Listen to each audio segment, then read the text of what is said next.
Kung ang tatanungin ay ang Diyos, ang mahalaga yung kamatayan. Tama? Sa 7 ng Ecclesiastes, Ang mabuting pangalan ay maigi kaysa mahalagang ungwento, at ang kaarawan ng kamatayan kaysa kaarawan ng kapanganakan. mabuti pa yung kaarawan ng kamatayan kaysa kapanganakan. Pero sa tao, parang sa kanila yung kamatayan masama eh.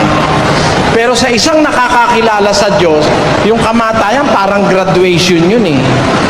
Saan ang mas maganda? Nag-enroll ka ng kindergarten o nag-graduate ka ng college? Di ba mas maganda yung graduation day? Pinagdiriwang yun eh. Pero yung enrollment, walang pagdiriwang dun eh. Eh ganun yun. Pag pinanganak tayo, dadaan tayo sa sari-saring mga tribulation, mga hirap, mga problema.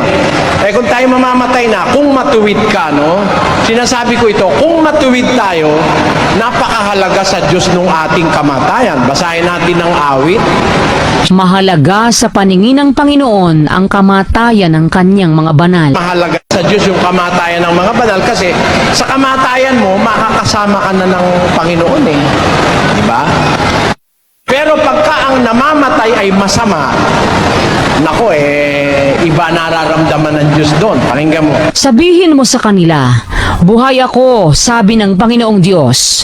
Wala akong kasayahan sa kamatayan ng masama. Ayun, wala akong kasayahan sa kamatayan ng masama. Kaya ang sagot, dalawa. Sa tanong mo, dalawa ang sagot. Pag ang mamamatay ay matuwid, mas mahalaga yung kamatayan niya kaysa sa kapanganakan. Kaya si Job, si Job nung makita niya yung kahulugan ng buhay at nang makita niya ang sari-saring kasamaan sa mundo, yung kaarawan ng kanyang kapanganakan, sinumpa niya yung birthday niya 3:1 ng Job. Pagkatapos nito, ibinuka ni Job ang kanyang bibig at sinumpa ang kanyang kaarawan. At si Job ay sumagot at nagsabi, maparam nawa ang kaarawan ng kapanganakan sa akin, at ang gabi na nagsabi, may lalaking ipinaglihi. Magdilim nawa ang kaarawang yaon, huwag nawang pansinin ng Diyos mula sa itaas, ni silangan man ang liwanag. Kaya para sa lingkod ng Diyos, mas mahalaga yung kamatayan. Saan po nag-umpisa yan? Ito po. Roma 1:21. Basa.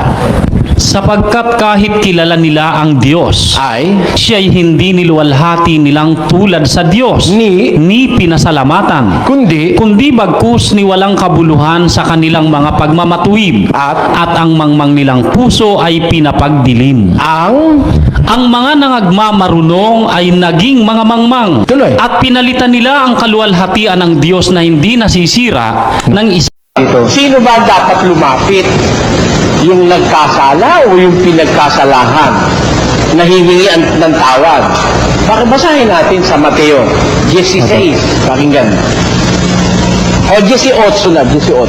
At kung magkasala laban sa iyo ang kapatid mo, tumaroon ka at ipakilala mo sa kanya ang kanyang kasalanan, na ikaw at siyang mag-isa.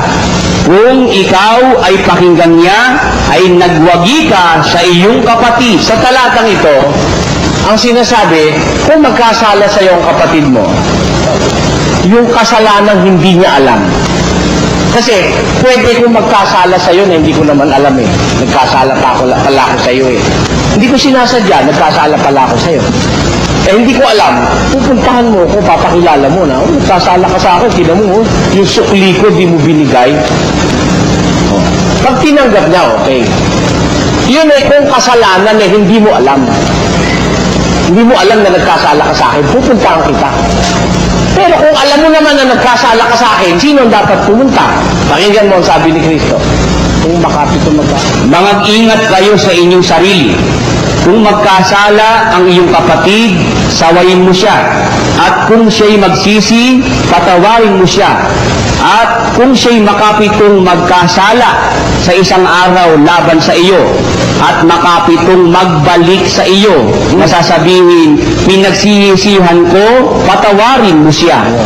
No, 7 beses siya nagkasala, 7 beses ka pinupunta, humingi ng tawad. Katawarin mo siya. Sa talatang ito, iba. Dito ang pupunta yung nagkakasala. Dahil alam niyang nagkasala siya sa'yo. Kaya siya may obligasyon pumunta sa'yo. Merong nagkakasala nga kapatid. Hindi naman niya alam nagkasala pala siya sa'yo. Ikaw lang ang nakakaalam. Ikaw ang may obligasyon. Ipakilala mo sa kanya, may kasalanan ka nagawa sa akin kapatid. Ganun. Kaya yun ang kompletong totoo. Hindi yung sagot sa'yo ng pastor mo. Maraming salamat din. Si Kristo kakaiba, hindi siya katulad ng ordinaryong tao na kagaya natin kasi anak siya ng Diyos na nagkatawang tao. Ang Diyos sa kanyang ginagawa, meron siyang plano. Yung plano na yun, tapos na yun eh. 46:9 ni Isaias. Inyong alalahanin ang mga dating bagay ng una, sapagkat ako'y Diyos at walang iba liban sa akin. Ako'y Diyos at walang gaya ko, na nagpapahayag ng wakas mula sa pasimula at mula ng mga unang panahon ng mga bagay na hindi pa nangyayari, na nagsasabi, ang payo ko ay mananayo at gagawin ko ang aking buong kaligayahan. Ang Diyos ay walang kapareho. Kaya nga hindi natin siya pwedeng i-challenge eh.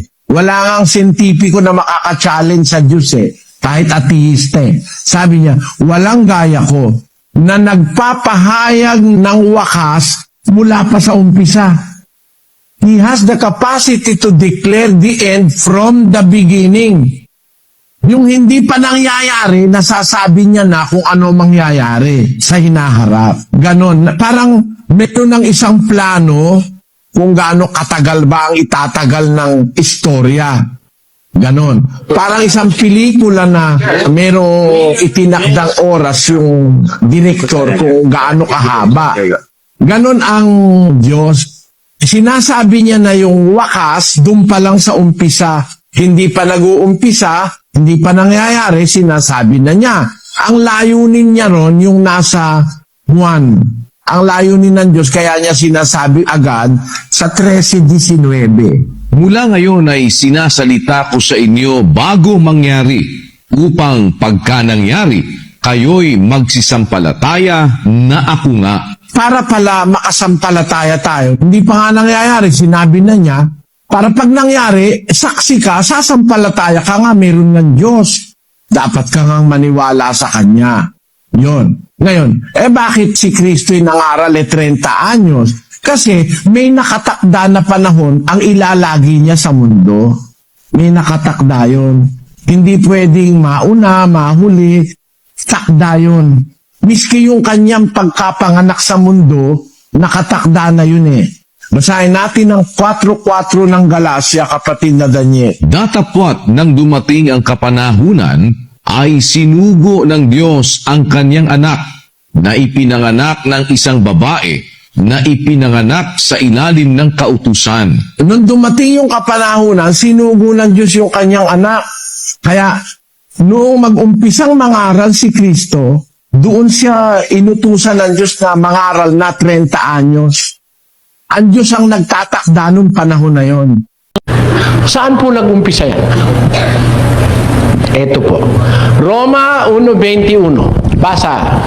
Sapagkat kahit kilala nila ang Diyos, siya'y hindi niluwalhati nilang tulad sa Diyos, ni pinasalamatan, kundi bagkus ni walang kabuluhan sa kanilang mga pagmamatuwid, at ang mangmang nilang puso ay pinapagdilim. Ang mga nangagmamarunong ay naging mga mangmang, at pinalitan nila ang kaluwalhatian ng Diyos na hindi nasisira ng Inyong isang hiwaga. Hindi tayong lahat matutulog, hindi tayong lahat mamamatay. Sabi niya sa mga maliligtas, ngunit tayong lahat babaguhin. Kailan daw yung pagbabago? Sa isang sandali, sa isang kisap mata, sa huling pagtunog ng pakakak. May ideya tayo ngayon, isa sa mga hula sa Apokalipsis, yung pagtunog ng huling inyong isang hiwaga. Hindi tayong lahat matutulog, hindi tayong lahat mamamatay. Sabi niya sa mga maliligtas, Ngunit tayong lahat babaguhin. Kailan daw yung pagbabago? Sa isang sandali, sa isang kisap mata, sa huling pagtunog ng pakakak. May ideya tayo ngayon, isa sa mga hula sa Apokalipsis, yung pagtunog ng huling pakakak. Sino ba dapat lumapit? Yung nagkasala o yung pinagkasalahan? Nahihingian ng tawad. Basahin natin sa Mateo 16. Pakinggan. O 18 na, 18. At kung magkasala laban sa iyo ang kapatid mo, kumaroon ka at ipakilala mo sa kanya ang kanyang kasalanan, na ikaw at siyang mag-isa.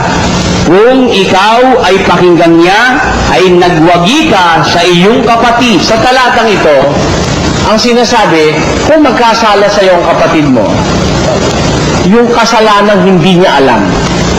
Kasi pwede kong magkasala sa iyo na hindi ko naman alam eh. Nagkasala pala ako sa iyo eh. Hindi ko sinasadya, nagkasala pala ako sa iyo.